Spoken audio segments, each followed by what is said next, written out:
In this video, we'll walk through completing a textbook project in CIS 110. First, you want to navigate to the module you are working on in your Moodle course in CIS 110, and then you'll want to locate the textbook project link for that module. In this example, we are going to work through the Word Module 1 textbook project.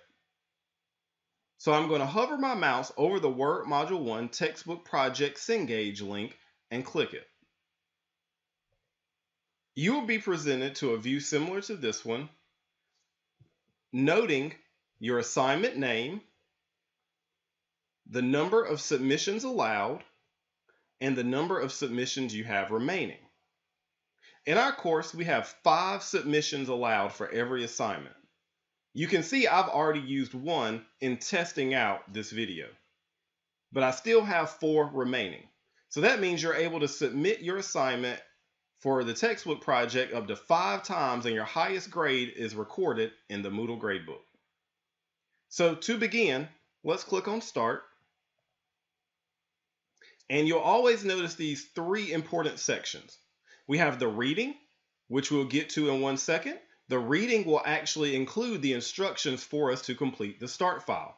If you have a physical copy of the textbook, then you are also able to reference that. It is the same exact reading. Now we have a start file that we just used, so let's go and open that. Again, it should be located in the Downloads folder of your computer.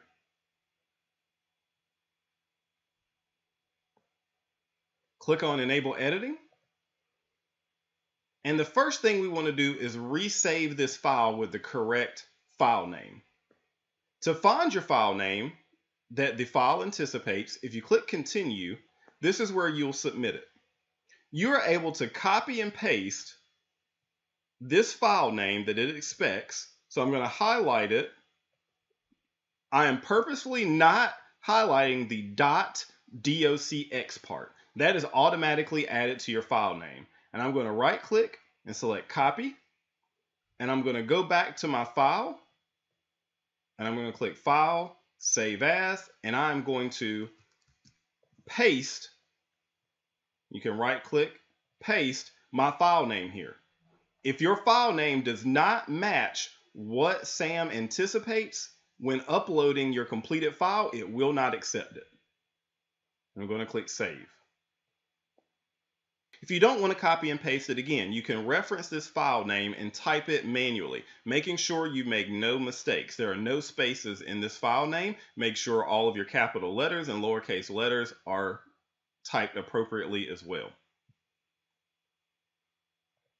When using the ebook, I like to either split my screen if I'm working on one screen where I have my start file to the right and my instructions or ebook to the left. If you have more than one screen, it is easy also to open them full size on both screens. If you are working with Microsoft Word in a half view, then you'll want to make sure that you notice that some of these options on the ribbon are condensed into subheadings. So for instance, some of our paragraph formatting tools, to see them all that would normally be seen in full view, you'll have to click on this button to see them. Now, again, our instructions over here in our reading, as we go down, you'll want to follow them step by step.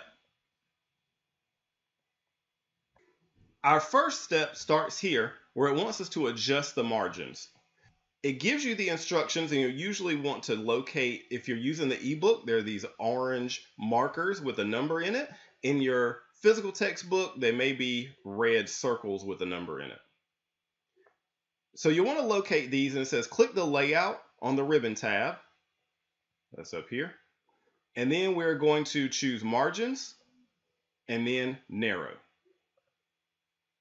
That changes the margins in my document for me. You can notice there's also a picture that you can click on and enlarge to see exactly what you're supposed to do. Once I click Page Over, I'm going to enter some text in my document. It has me type wash your hands. So I'm going to click in my document and I'm going to type wash your hands. Making sure I capitalize the correct letters, put an exclamation point at the end.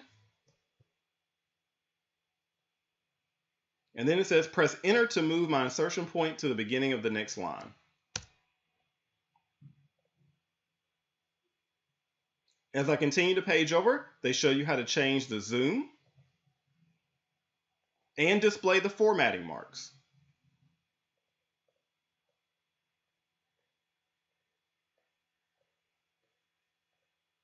As we continue in our instructions, we're going to type more words in our document. Washing your hands with soap and water can decrease outbreaks of foodborne illness because it can prevent spreading germs from your hands to food. Making sure, again, you capitalize the correct letters, making sure you have no typos, making sure you have the correct punctuation, and then pressing enter. Again, you're able to click on these screenshots to view an enlarged image of exactly what your document is supposed to look like at this given point. You're going to continue paging through your instructions, following the steps until you have completed your entire textbook project. For Word Module 1, when you are done, it should look similar to this. Now, I've intentionally made a mistake here in our first paragraph, as well as I have intentionally misspelled visit, so that when I submit this, I can show you what some errors look like in your score report. Again, you want to make sure that your file name is correct and what Sam expects and is listed here. So I'm going to click the arrow to upload my file.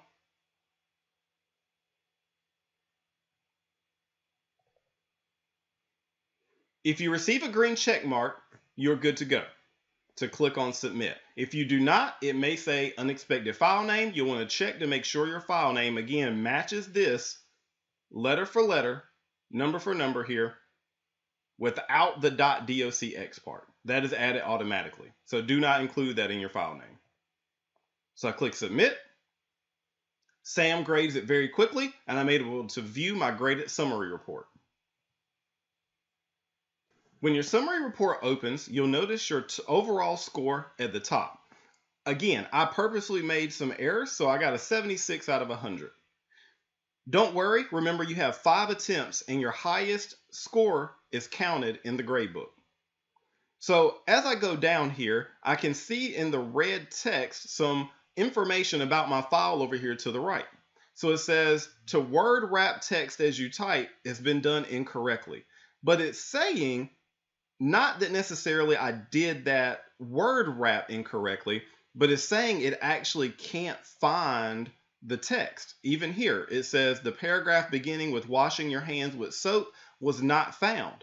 So what happens is I actually deleted on purpose and left off on purpose the word your. So washing your hands was missing here. So you can see anytime it says that text was not found or maybe you didn't complete a step, also check for typos because it could be something as simple as that. So every time you see that the paragraph beginning with washing your hands, which is this one here in my document, was not found, that is referring to I had a typo. I had completely left off the word your. As I scroll down, I also noticed that it says that the last paragraph starting with visit was not found. And again, that's because I purposefully misspelled visit so I could get an error here in my score report. Once I fix those two, I want to make sure to save my document and I'll go back to Sam to resubmit. So here in Sam, I'm able to click the resubmit button, or if you've went all the way back out, you can come back into the textbook project assignment you're working on and click and submit again. I'm going to choose my file, click on submit once again, and I'm going to view my updated score report. In this score report, as you see, I earned a 100. Once you get more than one submission for any given assignment, make sure you match it up to the submission number. Make sure you're always looking at the most up-to-date submission. Also, make sure you're always submitting the most up-to-date version of your textbook project file.